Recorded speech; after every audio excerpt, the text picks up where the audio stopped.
In much of the world, women and girls are responsible for the lion's share of household duties, and so a woman's perceived value is what she can contribute to the home. That is a large contributing factor to how there are 130 million girls not in school today, because it's seen that girls won't ever be putting that education to use in the first place.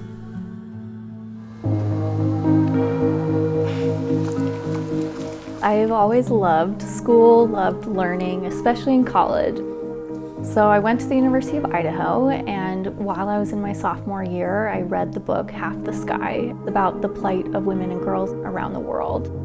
And so that completely changed my perspective. Poverty is a tremendous barrier to girls' education.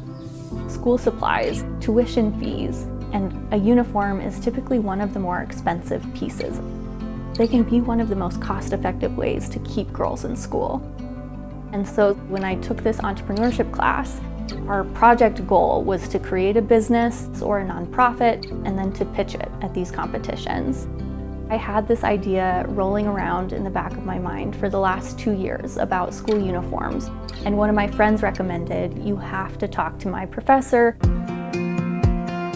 I'm originally from Togo, and I specialize in international development. So I first met Peyton in spring of 2017. She came to my office and then talked to me about her idea. I had a lot of female siblings, and looking back, I had opportunities that they didn't have. We, the boys, mostly played. Most families will always prefer sending their boys to school. So, there is something wrong with this. And I remember Rose saying, I actually like this idea. I think it could be a good fit in my hometown. So I told her that I was running a trip for spring break. I was going to Togo. And then I told her, you need to have the field experience of how this will work in reality. I did not know where Togo was. My first move was to look up Togo on a map. And so it was just a total whirlwind. 11 days after I met Ro, I was in Togo. We made sure that we set up meetings, not just with the school leaders and teachers, but also with students. I met one girl in particular, her name is Ololo. Les moyens mananincia, nya matia hume makpere mamanti, alo mava desron. Novinye nous souvio fofonye oya, ola soso do sukulu. C'était triste pour moi. Mon intention, c'est d'aller à l'école, devenir une grande personne. Yeah. And it made all of the stories that you read in the book so real. It's very emotional. I mean, it's emotional because it's so unfair. Talent and resilience and resourcefulness is so equally distributed worldwide, but opportunity is not.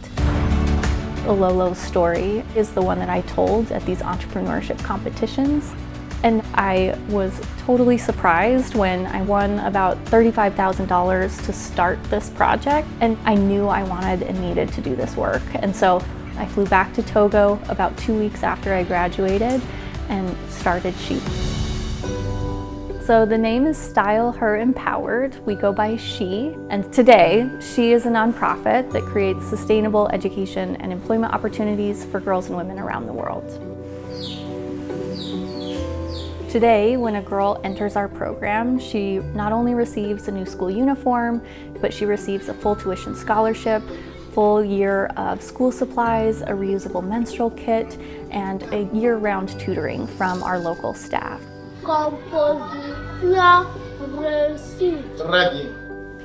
Last year, 99.1% of our students passed their classes in national exams.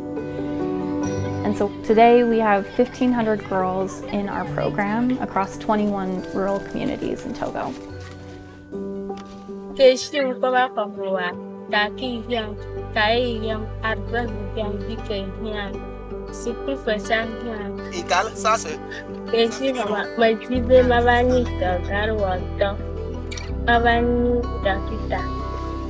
Merci.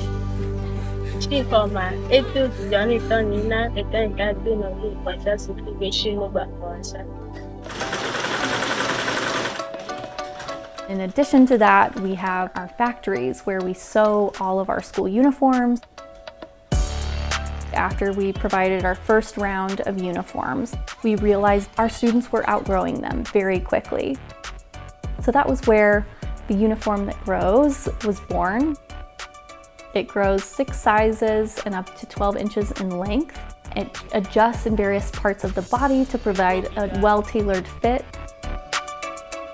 To put their uniform on for the first time, that's one of the most joyous experiences that we see. We employ 20 seamstresses in Togo. We intentionally hire women from low-income, low-education backgrounds who haven't had the opportunity to go to school previously. We guarantee salaries on average 75% higher than minimum wage. We provide 3-month paid maternity leave, unlimited sick leave, and kind of a whole host of benefits that ensure that women in the workplace can thrive. Abla was one of our initial hires, and I remember when we provided them their first paycheck, and Abla drew a circle because she had never been taught how to write her name. And so that inspired us to develop the women's paid to learn employment model.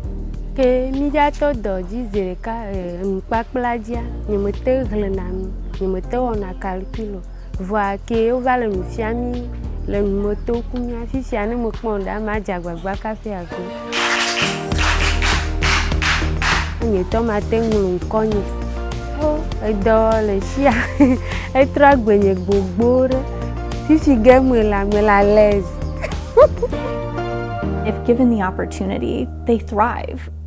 Bonsoir, comment ça va? Bonsoir. I'm our only US-based employee, so I meet with our team once a week virtually. So how many girls' clubs are we operating currently? We have 4 in Lomé and 4 in the villages. The vision for starting She was always for it to become locally led, because local women understand the challenges and the solutions far better than I ever could. I don't belong in the center of that conversation. It's so girl power, it's so fun. Pour évoluer à l'école, on doit faire quoi? The Lolo is just the epitome of when you educate a girl, you educate a community. On doit respecter les maîtres. Vous devez respecter les maîtres. Très bien. 7 years later, she has now not only graduated high school, but she's become a member of our full-time staff. And so she has recruited thousands of girls. She is a role model for every girl in our program who can see themselves in her. Avant, je me sens perdue, je me sens faible, mais maintenant, je me sens forte, je me sens autonome d'aider les filles She au Togo. Nous sommes autonomes! This is not just a classroom project anymore, right? Peyton is doing way more than I could have hoped for. Right now, a lot of girls are in school. A lot of women now can provide for their families because of that idea that she had. It's unbelievable. When you're part of She, you're part of this movement. I may have struck the original match that started She, but what I am so beyond inspired by is watching our team carry the torch.